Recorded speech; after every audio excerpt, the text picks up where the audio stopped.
All right, today we are filming a video on an interview with Tenzyn. I'm your host, Sequoia, and today we're talking about her journey to a 90-day juice fast. She is currently on day 50 today. Woohoo! And I have a list of questions that I'd like to ask her. So before we get started, Tens, is there anything you want to say? This has just been a really fun journey. I've been enjoying it. I've been learning a lot. I've been growing a lot. And I'm just excited to see where it leads me at the end of the 90 days on December 6th, because that's when it ends, and that's when I'm having a steamed potato and steamed asparagus. All right. Well, that was quite the introduction. Let's get into these questions because now I definitely have some more. So the first question is, what's been keeping you going through these 50 days and soon to be 90? Well, I think at first what was keeping me going was like knowing that the longest fast that I've ever done is 56 days. So when I first started the fast, it was that getting past 56 days because I wanted to beat my last record. But then we went to go see Abraham. So Esther Hicks' channel, Abraham, whatever weekend that was.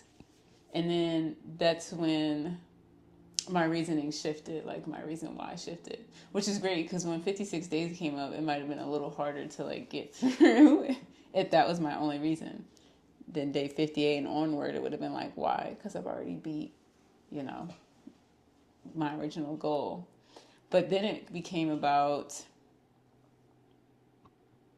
training my mind and realigning my inner being and my mind so that they're working as a cohesive team, because they have not been. My mind wants one thing, my inner being wants another, and it's been pretty chaotic. So then that became my new reasoning. And that's when I finally realized that, too, that regardless if you stop the juice fast or not, at this point you hadn't really been talking about stopping. But I realized at that point that, I no longer needed a buddy to get through to the end, because I had an intrinsic goal pushing me forward that wasn't based on anybody else. So that's what's been keeping me moving forward. Yeah. A follow-up question to that. You mentioned that on day 90, you are absolutely going to eat a potato and asparagus. Mm-hmm. Would you say that your mind is still overactive, yet you know that it will just be in 40 days, so you're fine? Because it sounds like a neutral mind wouldn't have said that. Maybe, I don't know. But I don't know if I'm really going to have like a potato and asparagus on day 90. Like, I really don't. I may change my mind. I may want to go to 100 days because I know I talked about that too. Mm-hmm. So I really don't know when I'll have those things. Mm-hmm. But I do know I will, because I don't want to continue the juice fast past 100 days. If I go that far, there is no purpose that I am aware of. Now that might change in the next 40 days or 50 days. I don't know. So it's really just I want a potato and asparagus. I know that. I just don't know when I'll have it. Let's see. Next question. Was there a day or a moment where it would have been easy to stop, but you didn't? No. There hasn't been. I think you said this in your video. Like when I say I'm going to do something, I'm pretty like, what do you call it? Like tunnel vision focus. And so in my mind, this was the third time that I'm attempting this, and it's the last time. So there is no stopping. Stopping is not allowed, I guess. And that is my belief during this juice fast. Stopping is not allowed. And so I have not thought about it because in my mind, it is a belief that it's not allowed. So I haven't thought about stopping. I have thought about like eating stuff here and there, but it's like, oh, well, that can wait until after I have the rest of my life to eat if I want to. Is how I have been thinking about it. Has continuing through the fast brought up anything unexpected physically or emotionally? Physically, I mean, every fast brings up something physically because a fasting is a method of healing the body. So, of course, like my left foot and all that nerve pain, that was really going away during the summer. Like I could feel the motor function returning to my foot. Like my shin was getting sore because I was using muscles that just weren't responding because the connection between like my brain and those muscles just wasn't there. But now it's just being restored. You know, I'm running up the stairs and I'm feeling both legs respond, which is really really nice. It's like it's what do you call it? It's almost like little nuggets. You know, like that carrot on the stick that keeps you going. Like it's like that for me. I'm trying to think of anything else physical because I know that was something that I really wanted. Like my back has been hurting, but I don't think that was necessarily a food related illness. That was more so just like a I'm not moving and using those muscles related type of dis-ease. I don't know. Is there anything else? I can't remember all that I have to heal because there was just so much to begin with from the start. Oh, you know what? My kidney hurts every now and then. My right kidney, like when I was in college, not even college, I had graduated already. But anyway, it started to bleed randomly, and ever since then it's hurt every now and then. So I'm hoping like my kidney resolves itself. I think last week it was hurting pretty bad. I don't know what we were doing. We weren't doing anything crazy, but like I think it was really getting out some toxins, and I haven't felt any pain there since. So maybe that's resolved itself. But that's all on the physical side. That's boring to me. No, it's not. It is though, because like I feel like the mental part is so much more entertaining, or just like it strikes my curiosity more because I know my body's going to heal when I take care of it properly. Mm-hmm. So that part is just like, oh, I know that's coming, and it'll come when it'll come. But the mental piece is just like this big mystery to me. So like learning something that was healing during this juice fast that I didn't realize when I started again was the alignment of the inner being and the mind. Because I didn't even realize it was unaligned. I didn't even realize it was like essentially two of me in here going like different ways. I was under the impression that like the being had to like whip the mind into shape, and like I guess like how we consider some of the animals these days, like they just beat them into submission and then they listen. And that's what I was thinking that I had to do with my mind. It never occurred to me that we could just be on the same page. Mm-hmm. So that was the mental healing that has occurred so far. And that's what I want the most out of this juice fast. I want to continue to heal that part of me. Alignment.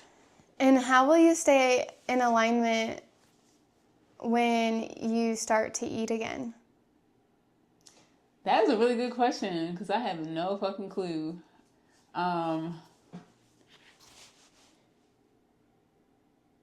So what I'm using this juice fast is, so I had been blind to all of this, right? So for these next 50 days, I can really use this as like training grounds. Like, this is my lab to experiment and observe and collect data to use, you know, in the life that I usually live on a daily basis, which involves eating. I'm not too sure like in what form that'll take place, but I imagine the awareness that I have gained over this juice fast, you know, has led to the desire for me to want to continue to align my mind and my inner being. So to me, it's just a matter of continuing to gather the knowledge in order to do that. So maybe I won't, you know, be refraining from eating, but I'll continue to read. I'll continue to watch podcasts and learn in any shape or form. I'll continue to follow my passions, and, you know, they lead me where they lead me, and make sure to implement those and keep reinforcing them, like regardless of where I'm at in life, whether I'm just eating or drinking or, you know, doing whatever else it may be. But how exactly will that be? I don't know until I'll get there, because I don't know what I'm dealing with yet. I'll use the tools that are best meant for the situation. But I think I'll be fine. No, I'll be fine. I don't think I'll be fine. Really, it'll be like over, like not, I don't even, well, I don't know, because yeah, overeating is something that I'll probably tackle next. Now that I'm aware that there was even that alignment or misalignment, because I didn't realize why I kept overeating. That was something I was trying to fix, like, I don't know, since I learned that habit. And I couldn't figure it out, and now it makes complete sense that my mind wants to overeat, but my inner being knows that I'm full. So the more and more I align those things, I don't really have to, the more I focus on alignment, the more everything else will just fall into place. I don't really have to fix those little things. I just have to align. And then everything that's meant to be will just fall in place. Have you noticed the mind getting quieter or finding new ways to stay active? I don't feel like my mind is quieter. It has been just as active, but there has been a shift in focus, or what I put my energy into in terms of like what I choose to think. So before,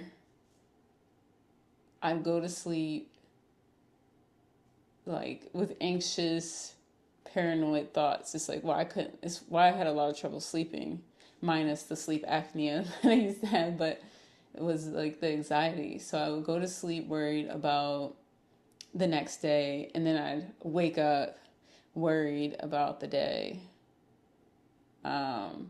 Just thinking all the time. I'm still thinking all the time, but instead of putting my focus and energy over to what's going wrong or what could go wrong, I'm focusing on what could go right. What do I want? So instead I'm thinking like, tomorrow I want to wake up, like last night I wanted to go to the gym. I was like, I want to wake up and go to the gym tomorrow morning. Just like regardless of when I wake up, that's just something I want to do. I want to get in there. I want to go to the gym. I want to feel good in the morning, you know, talking it up, staying real positive. And I woke up and was like, it's pretty early, but I was like, I want to go to the gym. Mm-hmm. I want to get in there. And before, my thoughts would have been like, I want to go to the gym, but like, what if I sleep in too long? What if I wake up and I don't want to go?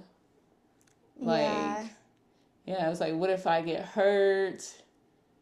Is this just me trying again? Like, I would be so focused on everything going wrong, planning for the worst, because that's what I was taught to do. But instead, I was planning for the best. I was like, we're going to get up and we're going to go to the gym whenever we wake up.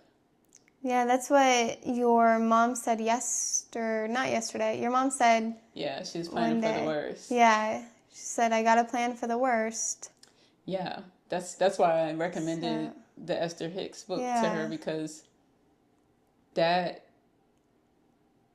belief is really limiting. Totally. Why would you plan for the worst? Unless you're attracting it and planning for it. Absolutely. Why wouldn't you plan for the best absolute outcome? Yeah. That's not delusional. And I probably said something along those lines, like, growing up. But, when you keep hearing, like, you got to plan for the worst. You got to plan for the worst. And, that's your parental figure. You believe at the time that they know everything and they know best and they're looking out for you. And I do think she was looking out for me. But that doesn't mean she knew best. I started to believe what she was saying because that's all I was hearing. And nobody else was saying anything different. And I was like, all right, well, my mom's been able to keep a job and provide for us. Like, I'll listen to her. But it got to a point where that advice was no longer serving me. So I had to get rid of it and replace it with something else that was. And I like this far better. It's way more positive. I'm using far less energy, too, by thinking these positive thoughts. It took way more energy to think negatively. Way more. It does. Yeah. So it's like I use less energy. I get what I want. I feel good. It's like there's no con, which is really great. I love things with no cons. What are some ways you have learned to redirect your mind without fighting it? Let me give a big shout out and thank you to Abraham. Woo! It's honestly in A Course in Miracles. Abraham Lincoln? Girl, no. Look it up. Esther Hicks. She channels Abraham. I don't know where this being is from. And frankly, I don't give a fuck. They spitting out straight truths. And they have helped my life exponentially improve. So, they could be for hell, for all I care. If it's helping me live my heaven, that's good. But I've been implementing Abraham's and A Course in Miracles teachings. Like, let's give a shout out to Bashar, too. Bashar, you're right. So, there's three main... Huh? Cryon, I felt like was healing for me in a way where he helped me heal a lot of trauma that the church put on. So that's where Cryon came in. Then I learned of Bashar. And Bashar was very helpful in teaching to follow your passion. Like, if something is not bringing you joy, light, and love, like, why are you doing it? So focusing on things like, for me, nutrition, making videos like this one. What else? I don't know. Massage, which we kind of talked about. Now I'm learning the alignment on why I didn't love it all the way, but I think that's about to shift. Like, focusing on those things has been helping me shift a lot. And then Abraham's teaching about pivoting. When you start to think negatively, like observing that thought before, identifying with it and recognizing that you can choose to focus your energy on that thought and follow up with more negative thoughts and get the ball rolling down that hill. Or you can pivot, if you're like, I don't know, somebody breaks into your car and you're like, this always happens to me. And then you start spiraling down. Or you can pivot and you can be like, well, I still have my cards. Like, I can still drive. I can still get to where I need to get. There was no broken windows. They just stole some cash, but I have plenty in the bank. Like, I'm going to be fine. Like, that is a much better hill to roll down with less resistance than, the latter. Ooh, I should use Abraham's thing, because I say get the ball rolling down the hill, but it's a lot easier to roll downhill when you're doing negative. It's actually like trying to roll the ball up the hill. Mm-hmm. That's a better analogy. Picture that instead. She actually uses the analogy that when you're going down a stream, it's a lot easier to follow the current than to go against the current. Mm-hmm. Do you feel like your inner being is more in the driver's seat now, or is your mind still trying to grab the wheel? My inner being, well, it's not, I feel like that was my misinterpretation, that one had to be in the seat and that one had to be the inner being. But now my interpretation is that they both are in the seat. They just each have, a hand on the wheel. So I don't feel like one is in the seat more. It's just like they're both starting to work together and be like, let's turn left. Mm-hmm. Instead of one being like, no, I want to turn right. No, I want to turn left. And it's just like this big bickering battle that used to occur. Now it's like, okay, yeah, I agree. We should both turn left. Mm-hmm. So I feel like there's more alignment. There's more agreement in the choices that I'm making. But sometimes there isn't. A lot of times my mind is still stuck on its perception and believes that it is correct, and its way is the way to go. But I think that's where A Course in Miracles has been really helpful in providing tools to recognize when you're perceiving through your mind, through your senses, that perception has false bits of information throughout it. So you're never really truly seeing truth,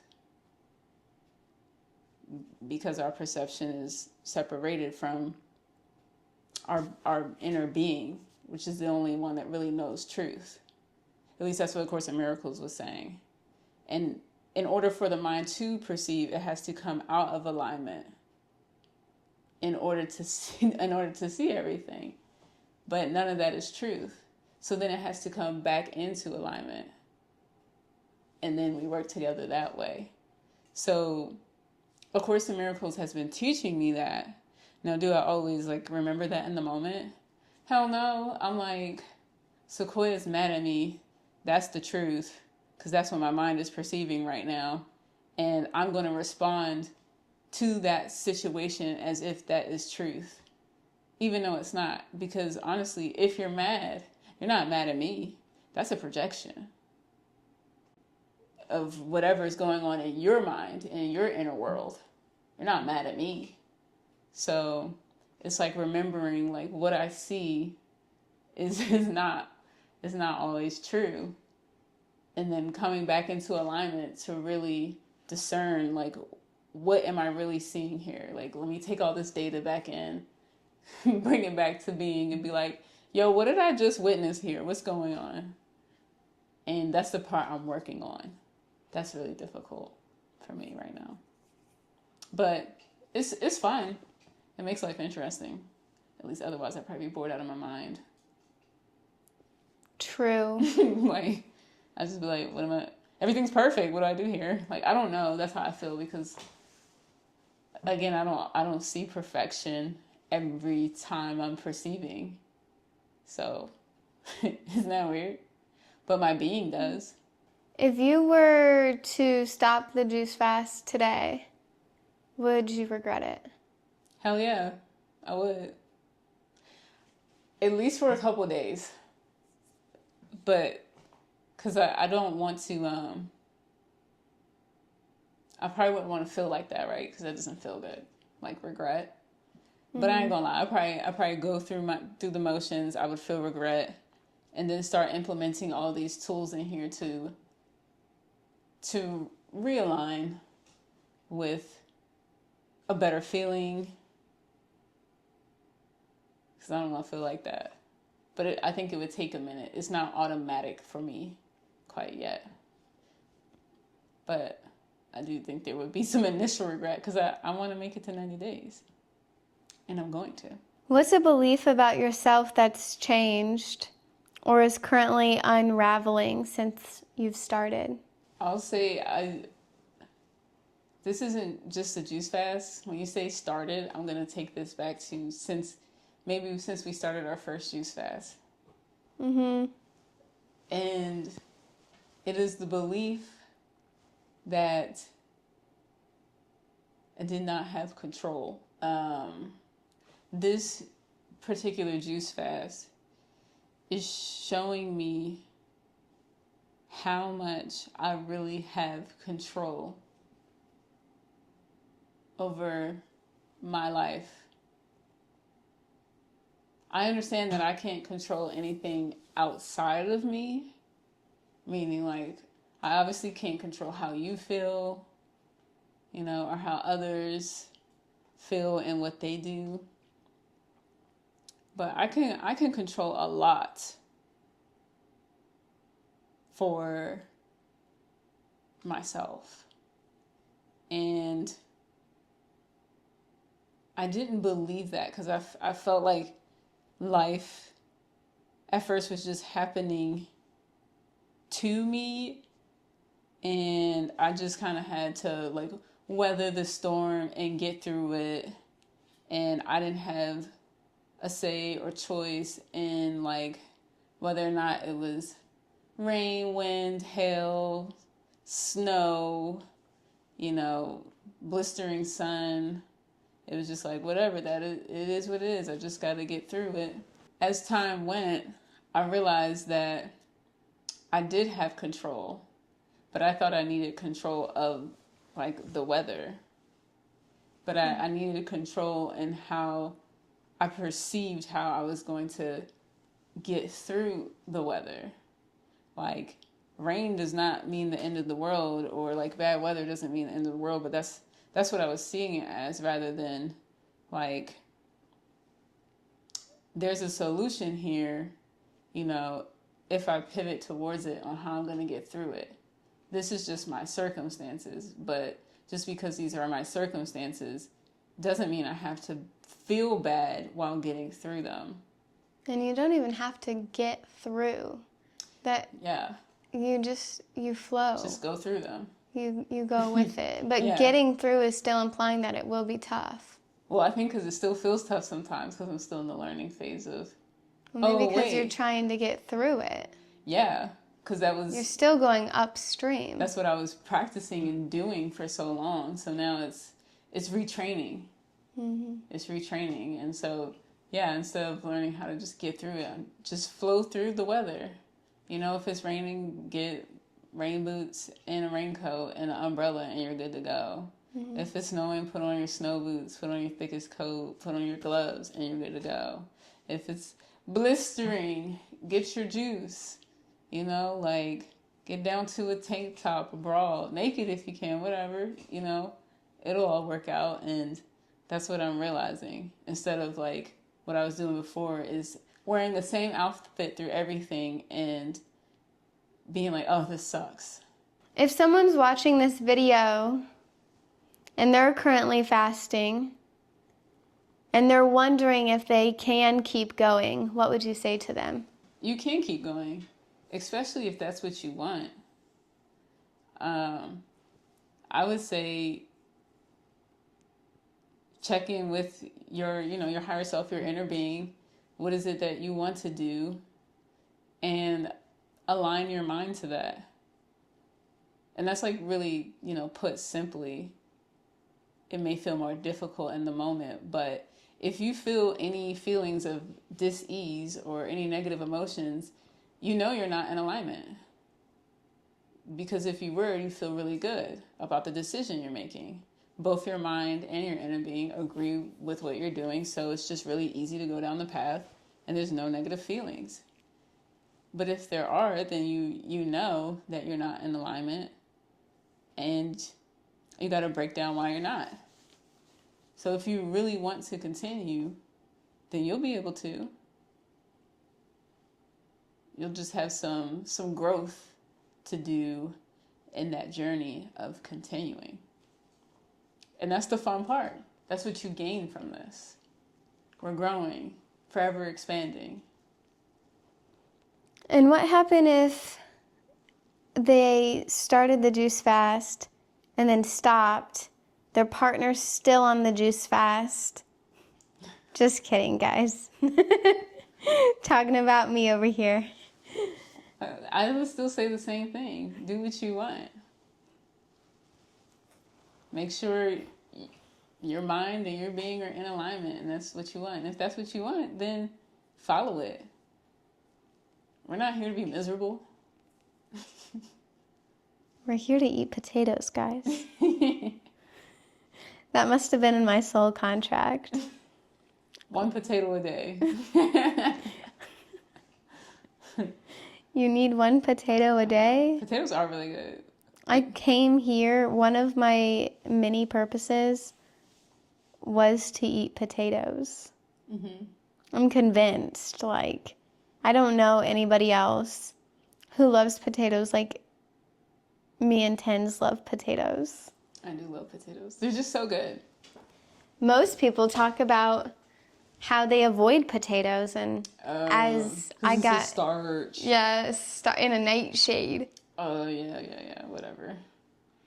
How do you stay so thin eating potatoes? Well, because it's a vegetable, and I'm not adding fat and oil and butter and sour cream and bacon. cheese. How would you not get fat eating that? Just steam your potatoes, guys. Just steam it. Steam them or bake them with no oil. Add your seasonings if you want. Just keep it simple, and you can have as many potatoes as you want. Obviously, don't go crazy. Don't have 18 potatoes. That's just, you're just overeating. But you know what I mean? I don't even think they'd be able to. Keep a balance. I know, right? Because you'd actually be full. You'd be satiated because you're feeding your body nutrition. What it needs. Yeah. So last question is, we kind of already talked about it, but we can go a little bit more in detail. What kind of relationship do you want with your mind when the fast is over? Because obviously you're locked in. You're locked into these 90 days. Tuned in, tapped in, turned on. You are. You're tuned in, you're tapped in, you're turned on for 90 days. Yeah. What about day 91? Does all hell break loose, or are you still on the path? No, I'm still tuned in, tapped in, turned on, but it's this 90-day juice fast was about bringing awareness to the misalignment. I'm aware now. That's not gonna go away because I start eating. And I was talking about desire. I have the desire to align, so that's not going away either. Mm-hmm. I'm building up the knowledge to make sure that I stay aligned in the tools. So now it'll just be about implementing them, reinforcing them.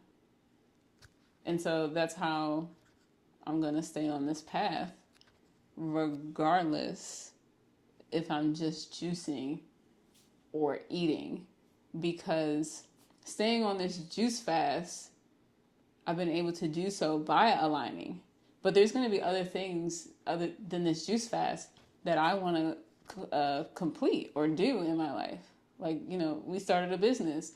I want to do a lot of things with that business. We want to buy land. We want to buy a house. We want to go to Costa Rica and travel. I need to be in alignment to make all those things happen. Else I'll be everywhere and I won't be moving anywhere because I'll be stuck on 2 choices, unable to move forward. Mm-hmm. So the things that I want will continue to motivate me even after the juice fast. And I'm always gonna want something else because I'm always gonna want to feel better. If I could feel better, if I could do something better, if I could be better, I'm always going to want that. That's not going away. So that will continue regardless if I'm just drinking juice, if I'm eating, or if I'm not eating. So it's good to find this state of mind through any circumstance. Yeah. I don't think it needs to be the juice fast. It was just a juice fast for me. That was how I was able to finally step back and see the misalignment. For me, I didn't see it any other way. But this helped me see it. For somebody else, they may just need to go on a 5-day dry fast. I don't know. They may just need to do a water fast, or they may just need to run every day for 30 days, and see that misalignment. They might be able to see it. But I just wasn't able to from all my other little challenges and everything else that I've done. This was what took the blindfold off for me. But that could look different for somebody else. All right, well, that wraps up my questions. Tenzyn, thank you so much for coming on to this show, this podcast for Energy. This is going on Tenzyn and Sequoia. Tenzyn, thank you so much for joining Tenzyn and Sequoia. This has been so fun to interview you, see your point of views. Is there anything you want to say to the millions of people watching? Yeah. Follow us. Follow us, like, subscribe. We're going to put out more interesting content along these lines. And this is our passion.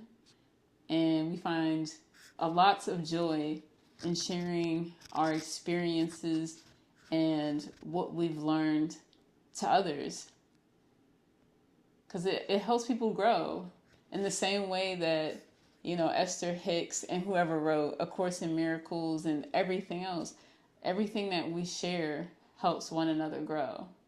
So I'm excited to put that out to the universe and, people do what they want with it. So yeah, like, subscribe, follow, and then maybe you can see us twerk later on. We're really good at it. Especially our friend Jess. All right. That is the end of the show. Bye, guys.